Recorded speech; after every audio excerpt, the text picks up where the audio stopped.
السلام عليكم ورحمة الله وبركاته. الحمد لله رب العالمين حمدا طيبا مباركا فيه. الحمد لله الذي نحمده ونستعينه ونستغفره ونستهديه ونتوب إليه ونعوذ بالله من شرور أنفسنا ومن سيئات أعمالنا. من يهده الله فلا مضل له ومن يضلل فلا هادي له. أشهد أن لا إله إلا الله وحده لا شريك له وأشهد أن محمدا عبده ورسوله لا نبي بعده الذي أدى الأمانة وبلغ الرسالة ونصح الأمة وجاهد في سبيل الله حق جهاده. اللهم صل وسلم وبارك على خير الخلق نبينا محمد المصطفى صلى الله عليه وسلم وعلى آله وأصحابه أجمعين. أما بعد، قال الله جل وعلا في محكم كتابه وهو أصدق القائلين: أعوذ بالله من الشيطان الرجيم. يا أيها الذين آمنوا اتقوا الله حق تقاته ولا تموتن إلا وأنتم مسلمون. Masyaallah hadirin wal hadirat sekalian, rahimakumullah wa a'azakumullah. Intinya kita memanjatkan puja dan puji syukur kita kepada Allah Rabbul Alamin. Allah yang menciptakan kita, Allah yang menghidupkan kita, Allah yang memberikan rezeki kepada kita, Allah yang memberikan limpah nikmatnya kepada kita, nikmat iman, nikmat Islam, nikmat kita berhimpun di Masjid Darul Arqam yang sama-sama kita cinta ini, dan tentunya terhadap semua kenikmatan yang kita mengucapkan alhamdulillahi rabbil alamin. Salam taklim kita sampaikan pada sebuah hasanah kita Rasulullah sallallahu alaihi wasallam serta keluarganya, para sahabatnya dan seluruh pengikutnya ila yaumil qiyamah. Jemaah sekalian, tema kita pada subuh kali ini adalah al-adabu ma'a kalabillah. Etika terhadap firman Allah Ta'ala, etika kita terhadap Al-Quranul. Jemaah sekalian rahimakumullah, pertama kita harus mengetahui landasan syar'inya. Apa landasan syar'i dari tema al-adab ma'a kalamillah? Landasan syar'inya adalah firman Allah Ta'ala di dalam Al-Quran yang mulia, surat yang ke-10, yaitu surat Yunus pada ayat yang ke-60, di mana Allah Ta'ala berfirman: A'udzu billahi minasyaitonir rajim. Wa ma takunu fi sya'ni wa ma tatlu minhu min Qur'anin wa la ta'maluna min 'amalin illa kunna 'alaykum shuhudan id tufiduna fihi. Kamu tidak berada dalam suatu keadaan dan tidak membaca satu ayat dari Al-Quran, dan kamu tidak mengerjakan sesuatu pekerjaan melainkan kami menjadi saksi atasmu di waktu kamu melakukannya. Perhatikan baik-baik ayat ini. Satu di antara apa yang Allah saksikan adalah wa ma tatlu minhu min Qur'an. Apa yang kalian baca dari Al-Quranul Karim itu disaksikan oleh Allah Ta'ala. Maka pastikan ketika saat kita bertilawatul Quran, membaca Al-Quranul Karim yang mulia disaksikan oleh Allah, maka pastikan kita harus menghadirkan etika, adab sesempurna, dan kita juga harus memperhatikan aspek kualitas dan aspek kuantitas bacaan kita. Nah, jemaah sekalian rahimakumullah wa azakumullah, ini adalah landasan dari Al-Quranul Karim yang mulia. Lantas bagaimana landasan syar'i dari hadis-hadis Rasul sallallahu alaihi wasallam tentang al-adab ma'al Qur'anul Karim ini? Yang pertama adalah hadis yang diriwayatkan Imam Muslim. Diriwayatkan oleh Imam Rasul sallallahu alaihi wasallam bersabda: Iqra'ul Qur'ana fa innahu ya'ti yawmal qiyamati syafi'an lis-sabirin. Iqra'ul Qur'an, bacalah Al-Quran. Iqra'u itu bentuknya fi'il amar, kata perintah, dan kata perintah itu yufidu al-wujub, ia memiliki hukum wajib. Maka seorang muslim, satu di antara kewajiban ia terhadap Al-Quranul Karim adalah ia wajib membacanya. Nah, cuma memang sayangnya yang terjadi kita ini membaca Al-Quranul Karim maksimalis kadang-kadang harus nunggu bulan Ramadan. Benar atau tidak?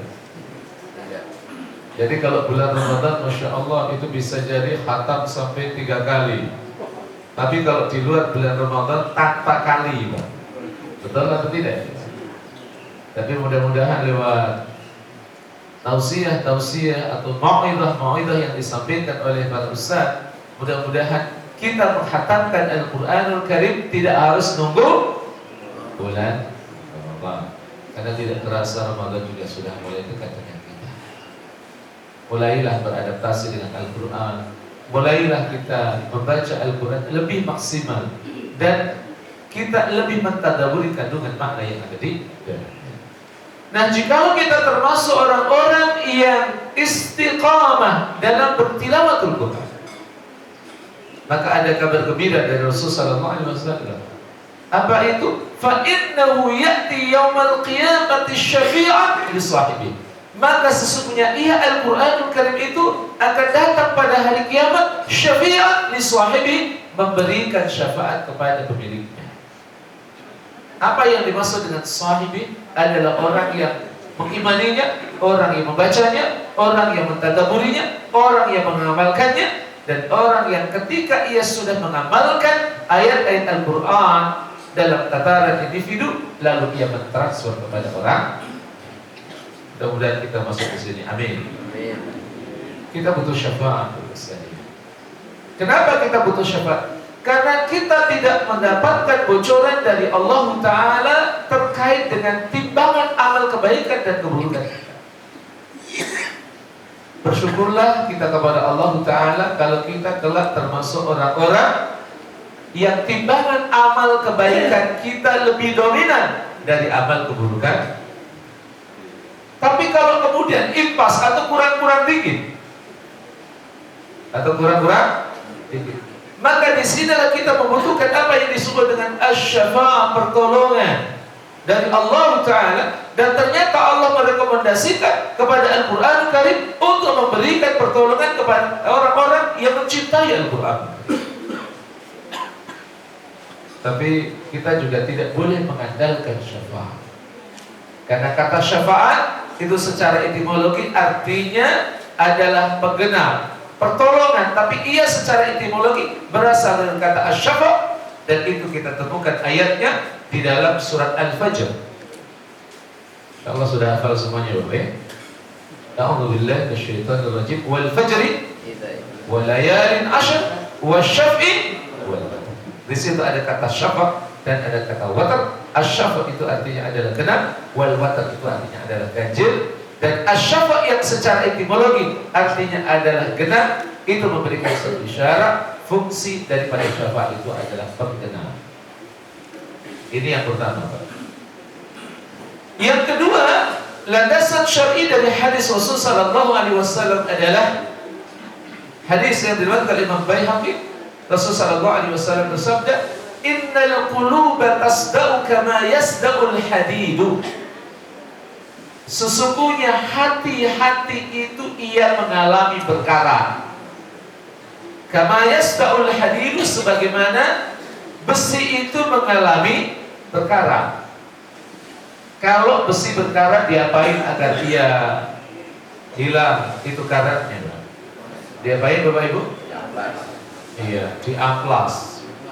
Dikasih apa lagi? Dikasih thinner, digosok-gosok. Itu kalau besi.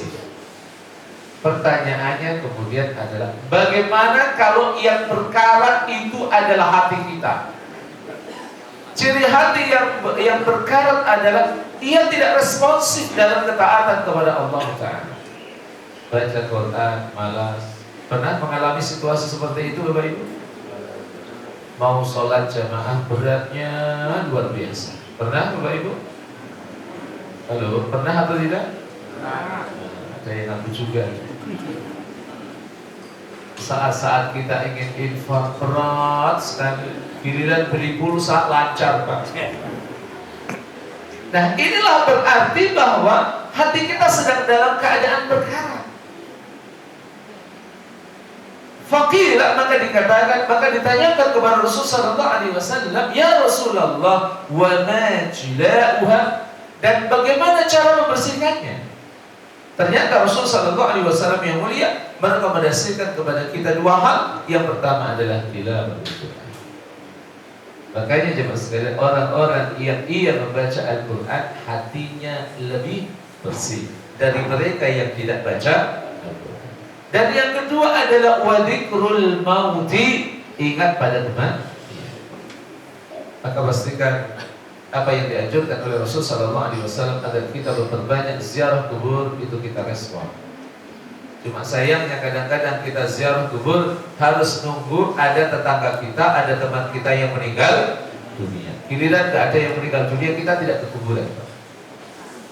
Padahal Rasul sallallahu alaihi wasallam katakan, ziyaratul kubur itu dzakirul mauta, bahwa ziarah kubur itu mengingatkan kita kepada kematian. Dan saat kita ingat kematian, kita cenderung produktif untuk melakukan amal-amal Islami. Kita lebih cenderung produktif untuk beribadah kepada Allah. Hadis lain Rasulullah SAW katakan, "Aktsiru min dzikri haddamil ladzat." Perbanyaklah kalian dengan hal yang menghancurkan kelezatan dunia. Apa yang menghancurkan kelezatan dunia, Bapak Ibu? Kematian. Jadi ini coba sekalian, tilawatul Quran wa dzikrul. Nah, berikutnya adalah apa sih adab-adab kita sebagai seorang mukmin terhadap Al-Quran? Syekh Abu Bakar Jabir Al-Jazairi dalam kitabnya Minhajul Muslim, beliau memaparkan minimal ada 7 adab-adab kita terhadap Al-Quran. Apa 7 adab itu? Yang pertama, membacanya dalam kondisi yang sempurna. Apa Bapak Ibu? Membacanya dalam kondisi yang sempurna. Dalam kondisi yang sempurna itu seperti apa? Yang pertama, saat kita membaca Al-Quranul Karim, pastikan kita dalam keadaan suci. Suci dari hadas besar dan suci dari hadas kecil. Walaupun memang ketika kita membacanya ghaibah, tanpa memegang mushaf, itu di dalam keadaan kita berhadas kecil, boleh atau tidak Bapak? Boleh nggak Bu? Insya Allah. Misalnya karena kita hadir di majelis ilmu seperti ini, karena lama gitu kan, akhirnya ketika keluar dari masjid ada angin yang keluar dari pintu belakang. Itu belakang maksudnya bukan pintu sana Bapak ya. Kan untuk kita batal kan? Kita ingin memberdayakan waktu kita. Ketika kita dari masjid sampai rumah, agar kita dapat mendapatkan pahala yang begitu besar dari Allah Ta'ala, kita ingin mengulang-ulang hafalan kita. Ini hafalannya Bapak Ibu yang ngajinya sudah lama, rata-rata berapa juz Bapak Ibu? Halo? Minimal kalau tidak 30 juz 30 lah. Itu diulang-ulang Pak. Karena maaf, juz 30 itu kalau tidak diulang-ulang itu akan sering lupa. Apalagi surat-surat tertentu gitu. Seperti surat At-Takwir. Nah, itu kalau nggak diulang-ulang itu lupa. Seperti surat apa lagi Pak? Al-Infitar itu juga sama. Itu kalau nanti nggak diulang-ulang lupa juga. Al-Insyiqaq itu juga kalau kemudian tidak diulang-ulang lupa. Makanya agar nggak lupa, nah ketika pulang di sepanjang jalan itu kita bisa mengulang-ulang hafalan. Saya dulu punya seorang dosen ketika ia mengajar di Samarinda. Itu subhanallah, beliau tinggalnya di Pulau Mas. Tahu Pulau Mas ya Pak ya? Pulau Mas itu dekat dengan Pulau Gadung. Jadi dari Pulau Mas ke Salemba itu Bapak Ibu sekalian, itu gak mau naik mobil, gak mau naik taksi, tapi jalan kaki. Apa alasannya? 2 alasan dulu. Yang pertama, kalau jalan kaki sehat atau tidak? Kalau kita jalan kaki kan kadang-kadang harus nunggu ke BKT dulu kan? Iya kan? Itu juga harus ghadul basarnya kuat, menundukkan pandangannya harus kuat. Kalau kemudian kita tidak menundukkan pandangan kuat, justru yang kita dapat adalah dosa. Betul atau tidak? Ini karena banyak yang pengalaman juga, ya.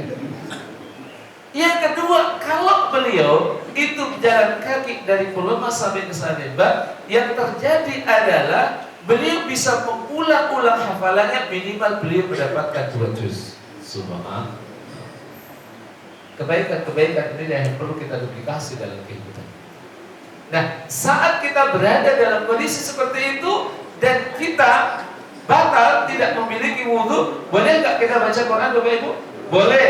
Tapi memang adabnya kalau kita bisa ambil wudhu itu lebih Karena apa? Secara psikologis akan beda saat kita membaca Al-Quranul Karim yang mulia dalam keadaan wudhu dan dalam keadaan tidak wudhu. Itu secara psikologis itu kenyamanannya beda. Ini yang pertama. Yang kedua, menghadap kiblat. Boleh memang membaca Al-Quran bukan ke arah kiblat, boleh atau tidak? Boleh, tapi adabnya adalah menghadap ke arah kiblat, sebagaimana dikatakan oleh Syekh Abu Bakar Jabir. Yang ketiga, duduk dengan santun. Jadi saat kita bertilawatul Quran, bacanya dalam keadaan berbaring, boleh atau tidak, Bapak Ibu? Dalam keadaan tidur-tiduran, boleh atau tidak? Tapi memang karena ini adalah kalam Allah yang mulia, firman Allah yang terbaik, maka saat kita membacanya juga harus dalam keadaan yang terbaik. Itu biasanya ketika adab yang pertama ini kita memperhatikan dengan baik, insya Allah kita akan merasa nyaman saat membaca. Ini yang pertama. Yang kedua, Bapak Ibu sekalian, membacanya dengan tertib dan tidak tergesa-gesa dan tidak menghatamkan kurang dari 3 kali. Membaca tartil. Apa itu membaca tartil? Membaca tartil adalah membaca sesuai dengan ilmu tajwid. Ya, alhamdulillah, insyaallah di sini ada pembelajaran ilmu tajwid. Ya, cuma memang harus sering-sering diulang-ulang itu pengetahuan kita tentang bacaan-bacaan yang ada di Al-Quranul Karim. Kalau ada nun mati atau tanwin bertemu dengan huruf hijaiyah, ada berapa itu Bapak Ibu bacaannya? Lalu ada berapa? Ada 5. Ada yang namanya idhar alfi. Ada yang kemudian idgham bigunnah. Ada yang namanya idgham bila gunnah. Ada yang namanya bacaan iqlab. Yang terakhir ada ikhfa. Oke. Ini hafal semuanya atau sering lupanya Bapak Ibu? Sering lupanya. Nah, juga diketahui huruf idhar itu ada berapa? Ada 6. Kemudian idgham bigunnah ada berapa? Ada 4. Yang bila gunnah ada berapa? Ada 2. Iqlab ada berapa? 1. Ikhfa hakiki ada 15. Alhamdulillah. Cuma yang jawab cuma 1-2 Pak. Yang lain kayaknya tawadhu semuanya. Nanti juga kita perlu mengetahui juga tentang mudud, bacaan mat. Ternyata ada bacaan mat wajib muttasil, ada mat jaiz munfasil, ada mat tabi'i, ada mat badal, ada mat iwad, ada mat aridis sukun, ada mat wajib kilmi musaqqal, ada mat wajib kilmi mukhaffaf, ada mat wajib harfi musaqqal, ada mat wajib harfi mukhaffaf. Ini yang perlu kita ketahui bersama. Biar apa? Bacaan kita enak, sesuai dengan ilmu. Insya Allah hafal makan Bapak Ibu ya? Hafal semuanya? Kenapa tidak dijawab itu? Nah, juga termasuk yang perlu kita ketahui adalah tentang makhrarijul huruf.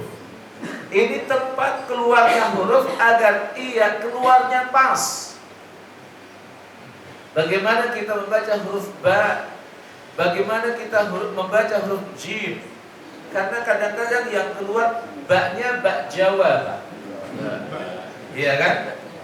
Alhamdulillahi Rabbil Alamin. Nah itu benar juga bacanya, tapi itu bak Jawa, Pak. Ya kan? Jimnya juga kadang-kadang muncul jim Jawa juga. Idza ja, tapi idza ja. Saya kira jelas. Ada yang baca gitu atau tidak, Bro? Pak Solihin bagaimana, Bro? Jadi ini yang perlu kita coba kuasai dengan baik. Membaca sesuai dengan ilmu tajwid. Warattilil Qur'ana tartila. Dan bacalah Al-Quran dengan tartil, dengan sebenar-benar tartil. Tartila itu adalah maf'ul mutlaq sebagai penguat, dengan benar-benar tartil. Karena beda jemaah sekalian, ketika kita membaca Al-Quran dengan tartil dan tidak, itu beda. Ada satu kenyamanan, ada satu keindahan saat kita membaca Al-Quranul Karim sesuai dengan ilmu. Itulah bacaan tartil. Tidak tergesa-gesa. Pastikan karena kita berinteraksi dengan Allah Ta'ala, dengan kalam Allah Subhanahu Wa Ta'ala, jangan terburu-buru kayak mau kemana lah gitu ya. Sediakan waktu khusus untuk Allah Ta'ala. Sediakan waktu khusus untuk kita membaca Al-Quran.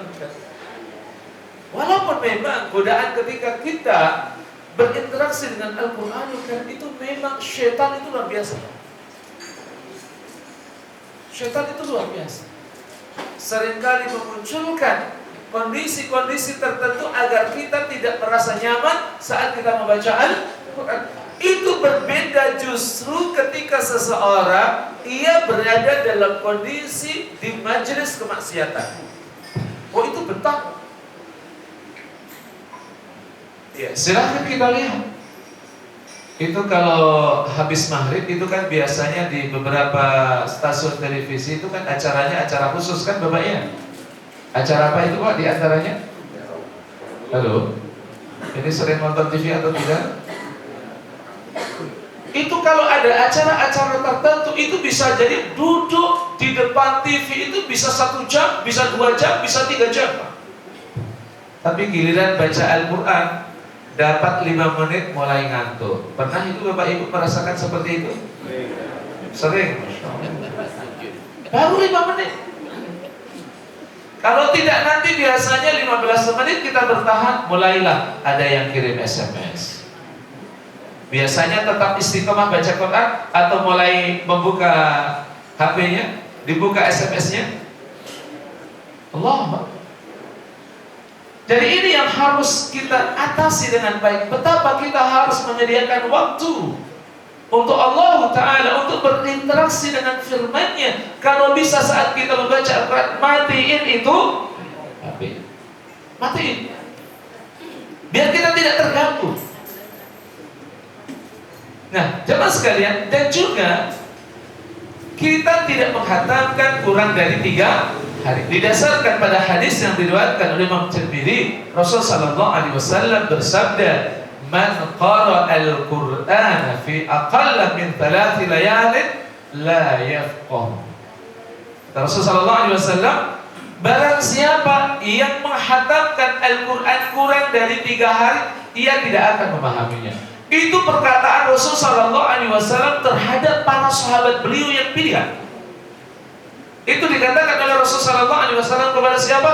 Kepada Abdullah ibnu Mas'ud.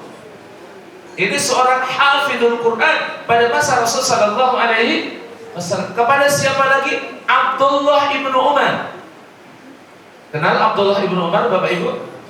Beliau adalah anaknya Umar bin Khattab radhiyallahu anhu. Karena Abdullah ibnu Umar, maka ia anaknya seorang sahabat Rasulullah sallallahu alaihi wasallam yang lahir setelah kenabian.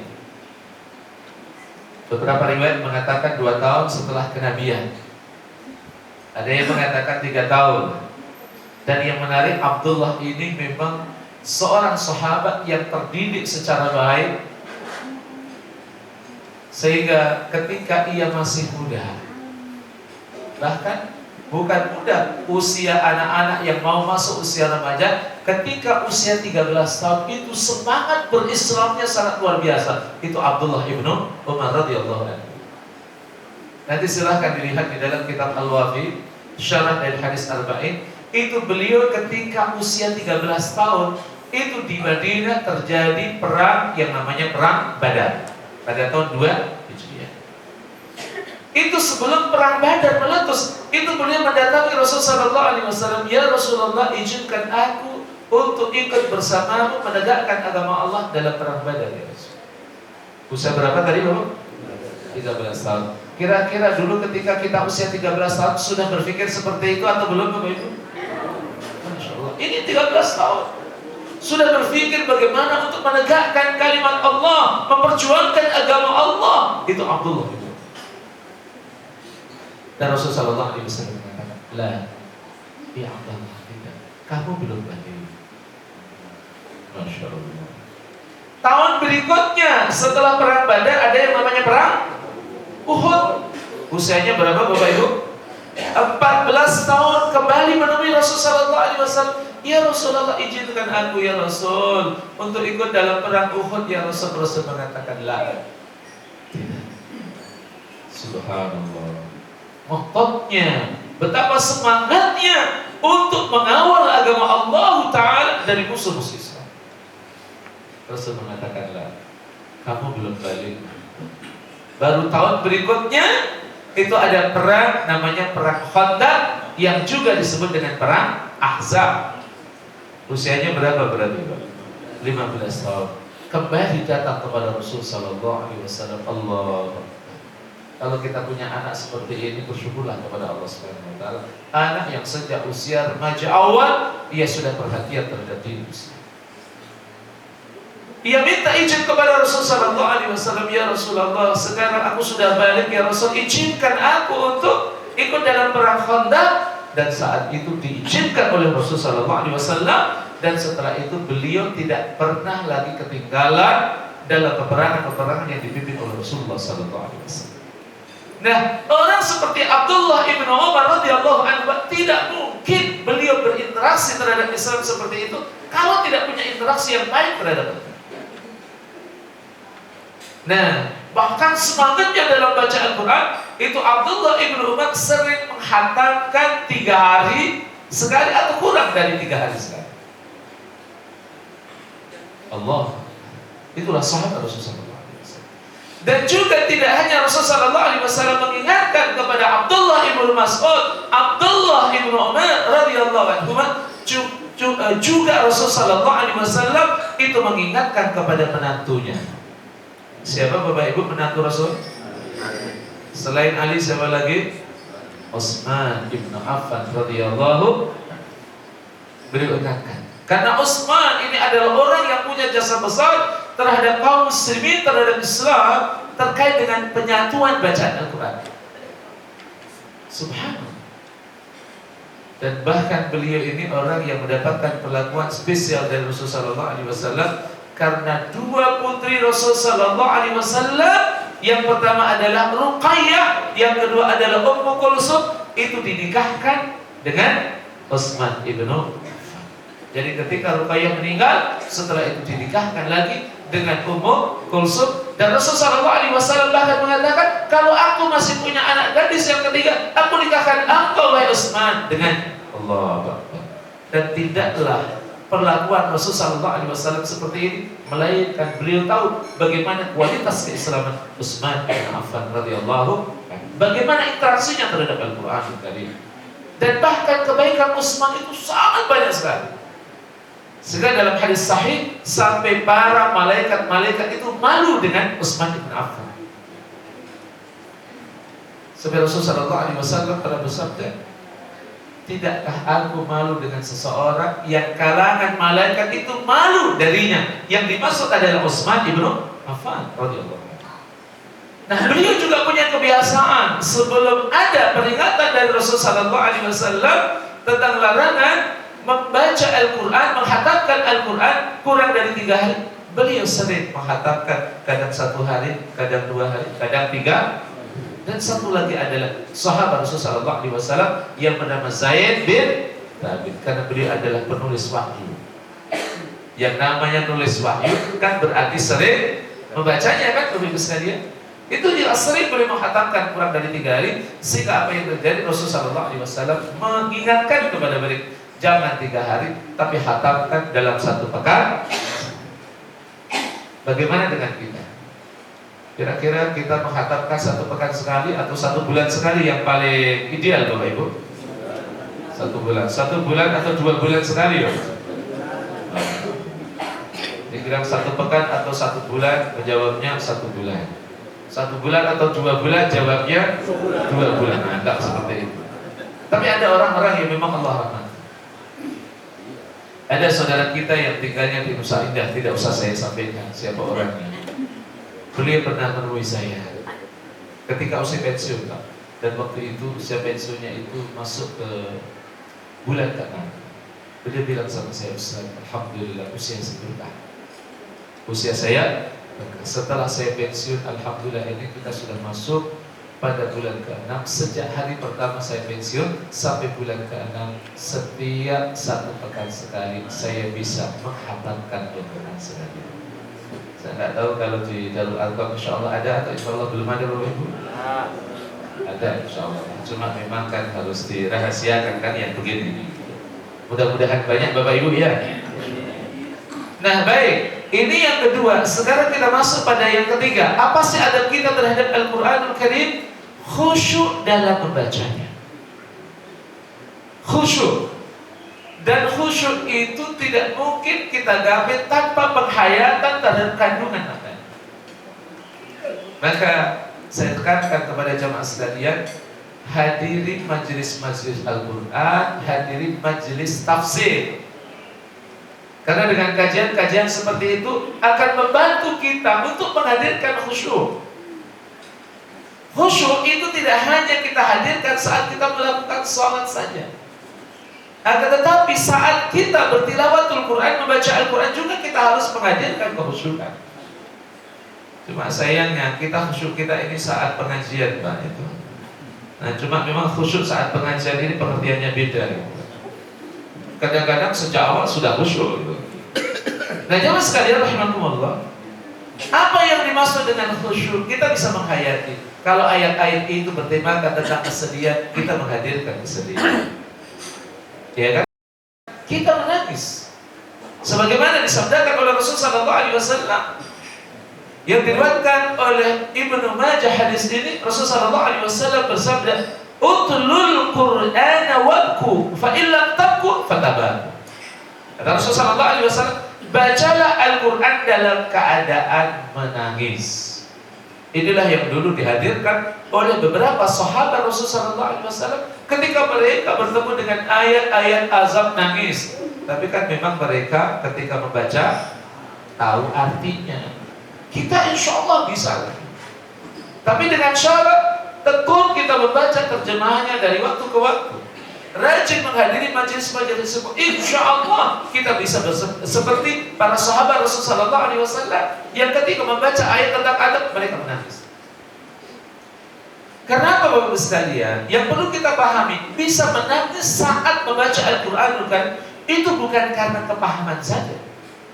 Orang Arab itu banyak yang paham ayat Quran, tapi ketika mendengar ayat Quran, ia juga tidak menangis, bahkan menolak terhadap ayat Quran. Banyak atau tidak?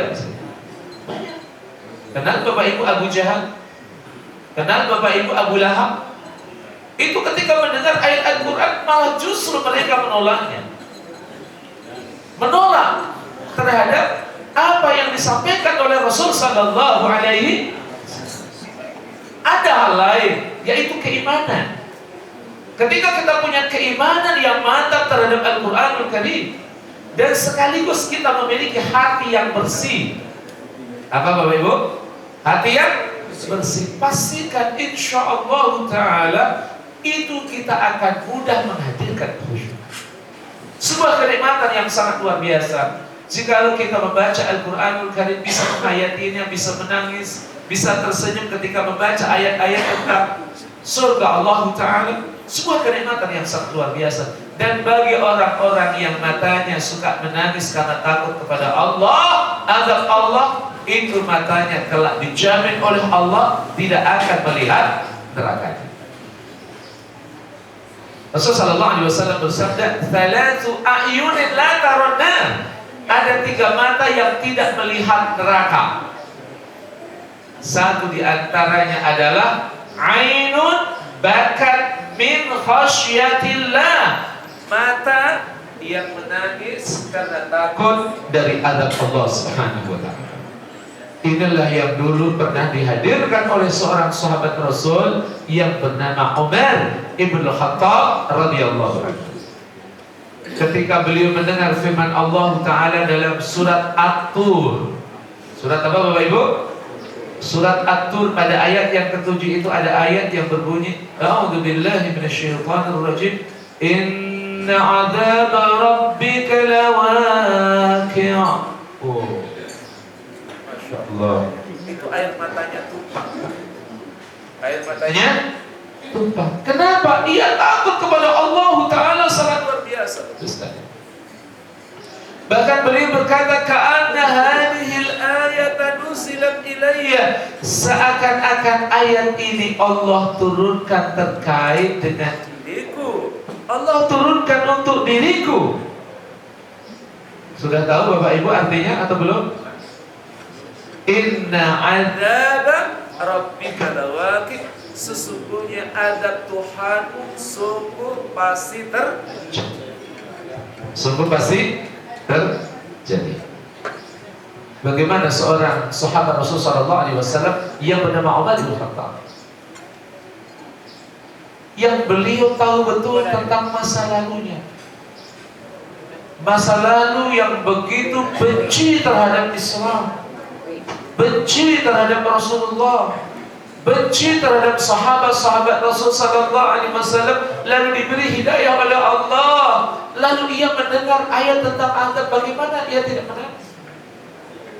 Ia takut kalau kemudian kelak di akhirat diazab oleh Allah Subhanahu wa taala, sehingga buahnya ketika ia berinteraksi Al-Qur'an terhadap Al-Qur'an secara maksimal dengan menangis saat mendengar azab Allah, beliau sangat maksimal sekali dalam berislam, maksimal sekali dalam memperjuangkan agama Allah Ta'ala, menjadi benteng terdepan dalam mempertahankan ajaran Allah Subhanahu. Jadi ini yang ketiga. Rasulullah SAW katakan, "Utlul Qur'ana wabku fa in lam tabqau fatabaqau." Bacalah Al-Qur'an dalam keadaan menangis. Jika kalian tidak bisa menangis, maka pura-puralah menangis. Karena awalnya butuh latihan memang Pak. Bisa menangis itu butuh latihan. Ada temannya nangis, ikut nangis gitu kan. Insyaallah. Nah, jemaah sekalian, ini yang ketiga. Nah, sekarang yang keempat. Apa yang harus kita hadirkan saat kita membaca dan berinteraksi dengan Al-Qur'anul Karim? Memperindah suara ketika membacanya. Memperindah suara. Dan ini ternyata direkomendasikan oleh Rasulullah SAW dalam hadis yang diriwayatkan Imam Ahmad dan juga Imam Ibnu Majah. Rasulullah SAW bersabda, "Zayyinu al-Qur'ana bi aswatikum." Hiasilah Al-Quran dengan suara-suara kalian. Maka beruntunglah kalau kita dikaruniai oleh Allah suara yang merdu, dan gunakan suara yang merdu itu untuk membaca Al-Quran. Cuma kadang-kadang ada yang dianugerahi suara yang bagus, suara yang merdu, bukan untuk baca Quran, tapi justru dijadikan sebagai media untuk menjadi artis. Artisnya dangdut. Haula wala quwwata illa. Semestinya digunakan untuk membaca Al-Quran sebanyak mungkin. Karena Rasulullah SAW itu ternyata beliau juga sesekali itu ingin mendengarkan bacaan para sahabat-sahabat beliau. Karena memang ada orang-orang yang dirahmati oleh Allah itu suaranya enak. Betul kan Bapak Ibu kan? Masya Allah. Nah, biasanya orang-orang seperti ini suaranya bagus, apalagi hafal Quran. Oh, Masya Allah. Itu kalau ngimamin Bapak Ibu sekalian, Masya Allah, itu 2 juz, ya kan? Tapi ada nggak ngimamin satu sholat itu 2 juz Pak? Ya ada juga. Biasanya saat bulan Ramadan. Itu 2 halaman, itu seraya baru setengah halaman, Pak. Kita merasakan itu atau tidak? Kalau pas imamnya bacaannya bagus, iya kan? Tapi ada juga yang ketika ia membaca 1 halaman itu seraya 3 halaman. Kayaknya bisa jadi suaranya agak kurang. Tapi bersyukurlah kepada Allah kalau kemudian kita diberi oleh Allah Subhanahu wa Ta'ala suara yang bagus. Gunakan untuk memperbanyak tilawatul. Nah, itu yang keempat. Sekarang yang kelima, merendahkan suaranya bila takut riya. Jadi ini memberikan satu isyarat, kalau tidak takut riya berarti boleh kita mengeraskan bacaan Al-Quran. Apa landasan syar'inya? Landasan syar'inya adalah hadis dari riwayat Imam Tirmidzi dan juga Imam Nasai, di mana Rasulullah sallallahu alaihi wasallam bersabda, al-jahiru bil Qur'ani kal jahiri bis salah. Orang-orang yang membaca Al-Quran dengan terang-terangan itu seperti orang yang bersedekah dengan terang. Bersedekah dengan terang-terangan boleh atau tidak, Bapak Ibu? Boleh. Dalilnya apa? Firman Allah Ta'ala di dalam surat Ar-Ra'd. Surat apa, Bapak Ibu? Ar-Ra'd, surat yang ke-13. Ayatnya ayat yang ke-22. Nanti silahkan dilihat. Itu Allah menjelaskan tentang persyaratan-persyaratan jikalau kita ingin bersama keluarga kita kelak di akhirat, bersama keluarga di akhirat di syurga Allah Subhanahu wa Ta'ala. Allah Ta'ala berfirman, A'udzu billahi minasyaitonir rajim, walladzina sabaru ibtigha'a wajhi rabbihim wa aqamus salata wa anfaqu mimma razaqnahum sirran wa 'alaniyah wa yadra'una bil hasanati sayyi'ah ulaika lahum uqbad.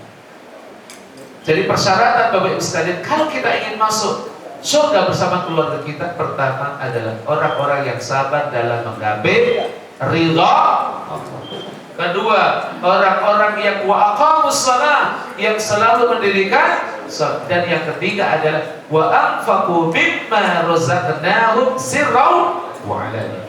Mereka yang berinfak dari apa yang kami rezekikan kepada mereka, baik secara sembunyi-sembunyi maupun terang. Ini dalilnya, Pak.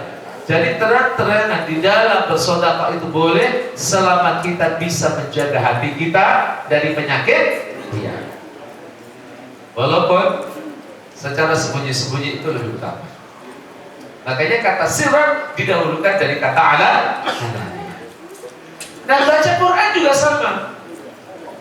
Kalau kita alhamdulillah dengan izin Allah pas tidurnya agak awal, jam 9 sudah tidur. Biasanya kalau jam 9 sudah tidur itu bangun-bangunnya jam berapa, Bapak Ibu? Jam 3 sudah bangun, alhamdulillah. Setelah bangun ngapain, Bapak Ibu? Salat malam atau kemudian balik tidur lagi? Nah, kita tentunya membersihkan diri kita. Setelah itu kita melakukan qiyamul lail. Dilihat jamnya masih cepat. Apa yang terjadi? Dilanjutkan dengan bacaan. Nah, bolehkah kita membaca agak keras? Boleh. Kalau memang kita bisa menguasai diri kita dan motif kita adalah sembari kita dakwah kepada orang-orang yang ada di sekeliling kita.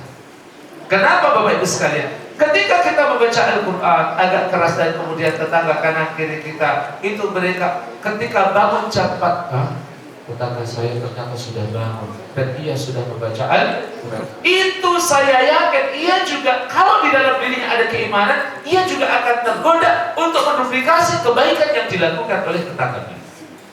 Betul atau tidak? Insyaallah. Bangun, ternyata jam 4 tetangganya sudah membaca hari Jumat, membaca surat Al-Kahfi. Masya Allah, luar biasa. Jadi ini yang disabdakan oleh Rasulullah SAW. Jadi kalau memang kita bisa menguasai diri kita, silahkan baca agak keras. Tapi kalau memang kita khawatir riya, jikalau kemudian kita paksakan membaca keras, tapi maaf, iman kita, hati kita ini masih kotor, cenderung lakukan dengan lirih, dengan merendahkan suara kita, biar tidak ada penyakit riya yang memasuki dalam hati. Baik, yang keenam, Bapak sekalian, tidak termasuk orang yang lalai dan menentang terhadap apa maksudnya? Orang yang lalai dan menentang terhadap Al-Quran, yaitu apa yang ia baca dan apa yang ia lakukan dalam kehidupan hariannya itu bertentangan dengan apa yang ia baca. Ada atau tidak yang begitu? Quran nyuruh kemana, dia perilakunya seperti apa? Al-Quran menyuruh kepada kita agar tidak riya, ternyata hidupnya penuh dengan riya.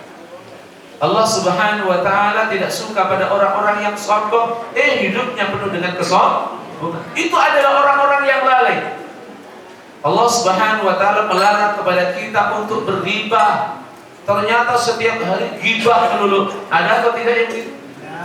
Allah Subhanahu wa ta'ala melarang kepada kita untuk agar kita tidak mengolok-olok saudara kita. Setiap harinya ngolok-olok melulu. Ini pastikan, kalau ada seseorang yang seperti ini, ia berarti orang yang lalai dan menentang terhadap Al-Quran. Dan itu dalam Al-Quran, ia termasuk orang-orang yang zalim. Dan pastikan kita harus tahu, laknat Allah itu akan menimpa pada orang-orang yang zalim. Dijelaskan oleh Allah Ta'ala dalam surat yang ke-7, surat ke-7, surat Al-A'raf ayat yang ke-44. Allah Ta'ala berfirman, "Wanada ashabul jannati ashaban nar an qad wajadna ma wa'adana rabbuna haqqan fahal wajadtum ma wa'ada rabbukum haqqan qalu na'am fa'adana mu'adhdhinun bainahum al-la'natullahi 'alal zalimin." Jadi memanggillah penduduk surga. Siapa yang dipanggil ashaban nar, yaitu penduduk neraka. Aqad wajadna ma wa'adana rabbuna haqqan. Kami telah mendapatkan apa yang dijanjikan oleh Tuhan kami itu benar. Fa hal wajadtum ma wa'ada rabbukum haqqan. Apakah kamu mendapati apa yang dijanjikan oleh Tuhan kamu itu benar? Kalau mereka mengatakan na'am, fa'adzana mu'adhdhinun bainahum. Lalu ada yang menyeru di antara mereka, al-la'natullahi 'alal zalimin. Sesungguhnya laknat Allah itu atas orang-orang yang berbuat.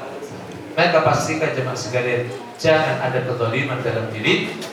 Poin yang terakhir, Bapak sekalian, berusahalah semaksimal mungkin bersifatkan seperti sifat-sifat orang ahli Al-Quran. Bagaimana sifat-sifat orang ahli Al-Quran? Dijelaskan oleh seorang sahabat Rasul sallallahu alaihi wasallam yang mulia, yaitu Abdullah ibn Mas'ud.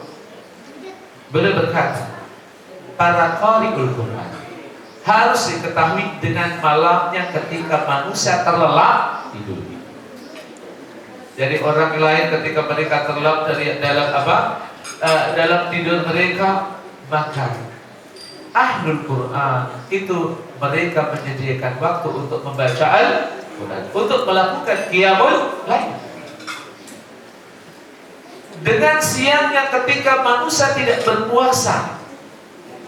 Jadi ketika orang lain tidak berpuasa, ia menyiapkan waktunya dalam 1 bulan. Ada hari-hari yang ia istiqomah untuk menunaikan puasa. Dengan tangisnya ketika manusia tertawa. Dan kita lihat kan banyak orang yang ada di sekeliling kita, itu kalau tertawa, Masya Allah, radiusnya sampai berapa kilometer. Ia tidak. Seorang mukmin ia tahu, ia banyak menangis, bukan justru banyak tertawa. Itulah ahlul Quran. Jangan kemudian kalau ada orang ketika baca Quran nangis, justru kita mengatakan cengeng banget. Lah. Karena ia mampu menghadirkan interaksi yang maksimal terhadap Al-Quran. Dengan waroknya ketika manusia rusak, bisa menjaga kehormatan dirinya dengan baik saat di tengah manusia mereka terbelenggu dengan dosa, terbelenggu dengan kemaksiatan.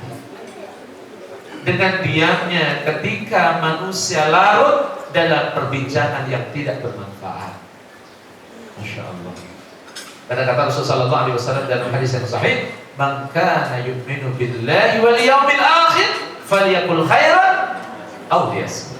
Siapa orangnya yang benar-benar beriman kepada Allah dan hari akhir, hendaknya ia berkata benar atau diam.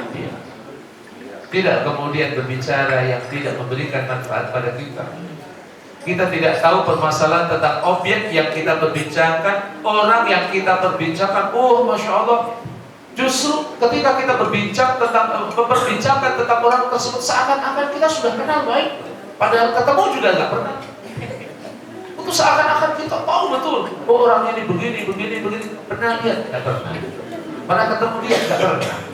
Makanya Allah katakan, wala taqfu ma laysa laka bihi ilm, inna as-sam'a wal basara wal fu'ada kullu ulaika kana anhu mas'ul. Kamu jangan bersikap pada sesuatu yang kamu tidak punya ilmu. Bertindak pada sesuatu yang kamu tidak punya ilmu. Jangan bicara sesuatu yang kamu tidak punya ilmu. Inna as-sam'a, sesungguhnya pendengaran, wal basara penglihatan, wal fu'ad dan hati, kullu ulaika kana anhu mas'ul. Semuanya itu nanti akan diberi diminta pertanggungjawaban oleh Allah Subhanahu dengan kekhusyukannya ketika manusia sholat. Mudah-mudahan kita semua termasuk ahlul Quran, sehingga kelak di akhirat kita termasuk orang-orang yang berhak untuk mendapatkan syafaat dari Al-Quranul Karim. Kurang lebih maaf. Assalamualaikum warahmatullahi wabarakatuh. Waalaikumsalam warahmatullahi wabarakatuh.